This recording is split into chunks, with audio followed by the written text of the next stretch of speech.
And screw this one in. That's perfect. You can have two, but one's enough for me. It's strong enough. Bring the light and set it up. All right, we're gonna set it up in here. And before we do that, we want to turn it on. All right, so make sure you turn it on. All right, set it up. All you gotta do is spin it, and it automatically goes in.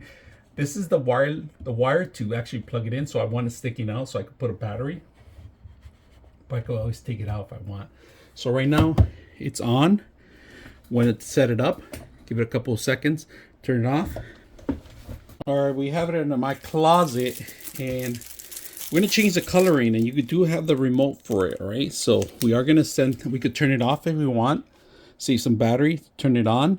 Sensor's automatically on. All right, so we could change the case. Let me change it to different case. Just hold it down. There it is. Look at that. That's a lot brighter. We could go lower, brighter. And then of course we have the brightness. All right, we could turn it down if you want.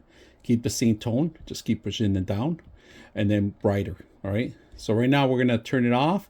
We're gonna turn it on, and then we're gonna close the closet and see how it looks when you open it up. All right, so we're gonna open the closet, and you're gonna see the light automatically turn on. So I'm gonna open it up, and sensors just automatically turned on.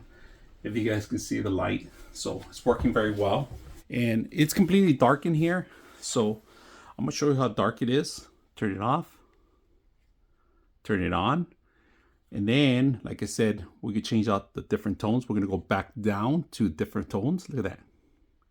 That's the lowest. We're gonna go back to the highest key.